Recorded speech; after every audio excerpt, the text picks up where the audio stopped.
आज भारत दुनिया में एक बड़ी ग्लोबल पावर बन चुका है। यही वजह है कि यूक्रेन रशिया हो या फिर इजराइल फिलिस्तीन का मैटर हो, ना मुस्लिम संगठन कुछ कर सके और ना ही यूरोप और अमेरिकी गद्दी में बैठे लोग इसको रोक नहीं सके। अब इन सारे देशों की नज़र भारत पर है। यही वजह है कि हाल ही में फिलिस्तीन के राजदूत अदनान अबू ने भारत से इजराइल और फिलिस्तीन के बीच चल रहे संघर्ष में मध्यस्थता करने की अपील कर दी है। उनका कहना है कि भारत एक शांति प्रिय देश है और दोनों देशों का दोस्त भी है, इसलिए भारत शांति लाने में मदद कर सकता है। वहीं फिलिस्तीन चाहता है कि भारत युद्ध रोकने और एक स्वतंत्र फिलिस्तीन राज्य के निर्माण में सहयोग करे। यहाँ आप देख सकते हैं फिलिस्तीन ने मुस्लिम लीग में किसी से भी ऐसा नहीं कहा होगा जो उसने भारत से कहने की कोशिश की है, और ये सब कुछ तुर्की दूर से ही देख रहा होगा क्योंकि उसने सब करके देख लिया है, पर उससे एक पत्ता तक नहीं हिल सका। वहीं भारत की बात अलग है। यही वजह है कि फिलिस्तीन अपनी बातें सामने रख रहा है। हालांकि भारत के लिए ये आसान नहीं होगा क्योंकि इजराइल और फिलिस्तीन दोनों के ही साथ उसके अच्छे संबंध है। वहीं फिलिस्तीन की मांगे जायज हो सकती हैं, लेकिन भारत इजराइल को नाराज किए बिना कोई भी कदम उठाना नहीं चाहेगा। ऐसे में सवाल उठता है कि क्या भारत को इस संघर्ष में मध्यस्थता करनी चाहिए। अपनी राय आप इसमें जरूर दीजिएगा क्योंकि युद्ध से कोई समाधान नहीं होने वाला है। वहीं जहां फिलिस्तीन की बात हो रही है तो दूसरी तरफ रूस यूक्रेन युद्ध को लेकर भी दुनिया चिंतित दिख रही है और कई देश उम्मीद कर रहे हैं कि भारतीय प्रधानमंत्री नरेंद्र मोदी इस युद्ध को रोकने में मदद कर सकते हैं। बता दें कि पीएम मोदी पहले ही शांति का समर्थन कर चुके हैं।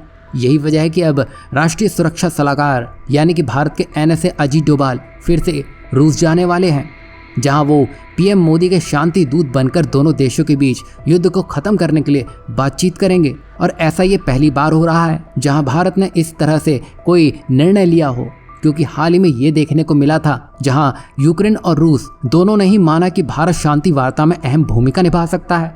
और यही नहीं, बड़ी बात तो यह है कि इटली की प्रधानमंत्री जॉर्जिया मेलोनी ने भी कहा है कि भारत इस युद्ध को रोकने में बड़ी मदद कर सकता है।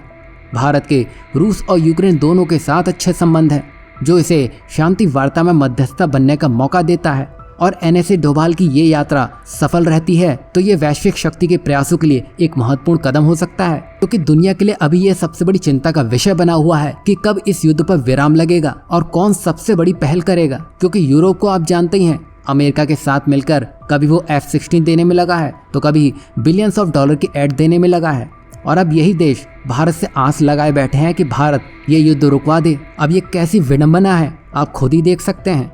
वहीं दूसरी तरफ डोनाल्ड ट्रंप ने भारत को ही सीधी धमकी दे डाली है और कह दिया है कि अगर कोई देश अमेरिकी डॉलर का इस्तेमाल बंद कर देगा तो अमेरिका उस पर 100% टैरिफ लगा देगा और व्यापार को भी बंद कर देगा। ये तो आप जानती हैं, भारत अभी तेजी से अपने डॉलर पर से निर्भरता को खत्म करने के प्रयास तेज कर चुका है। और सिर्फ भारत ही नहीं बल्कि चीन और रूस भी डॉलर की इस निर्भरता को कम करने की कोशिश कर रहे हैं, जिसे डी-डॉलराइजेशन कहा जा रहा है। हालांकि डॉलर अभी भी ग्लोबल ट्रेड और फाइनेंस में सबसे प्रमुख मुद्रा बनी हुई है और इसे रास्ते से इतनी जल्दी हटाना ये पॉसिबल नहीं होगा। फिर भी न जाने क्यों डोनाल्ड ट्रंप को सबसे ज्यादा डर इसी का सता रहा है, क्योंकि ये जब भी होगा अमेरिका का दबदबा एकदम से घटता हुआ दिखाई देगा, और ऐसा हुआ तो अमेरिका अपनी सारी मोनोपोली खो देगा, क्योंकि तब ना उसके रूल्स चलेंगे और ना ही धमकियां। और जब रूल्स और धमकियां खत्म हो जाएंगी तो अमेरिका किस काम का रह जाएगा। यही वजह है कि डोनाल्ड ट्रंप चुनाव से पहले अपने लिए माहौल बनाने के प्रयास कर रहे हैं। लेकिन आप तो जानते ही होंगे, भारत भी डॉलर पर निर्भरता कम करने के लिए रुपए में व्यापार को बढ़ावा दे रहा है। रूस से तेल खरीदने में भी भारत ने रुपए और दिराम का उपयोग किया है। इसी के साथ ही भारत ने नेपाल, भूटान और UAE जैसे देशों के साथ स्थानीय मुद्राओं में व्यापार शुरू किया है। हालांकि पूरी तरह से डॉलर की जगह लेना अभी मुश्किल है, क्योंकि डॉलर का अंतर्राष्ट्रीय व्यापार में एक बड़ा योगदान है। लेकिन भारत छोटे कदम ले रहा है ताकि जब बड़ी छलांग की बारी आए तो अमेरिका को लांघना आसान हो सके। वैसे आपको क्या लगता है, भारत की इस कोशिश और डोनाल्ड ट्रंप की इस धमकी को लेकर क्या अमेरिका को डर सताने लगा है? क्योंकि अगर भारत कर रहा है तो वो उसे हासिल भी कर लेगा।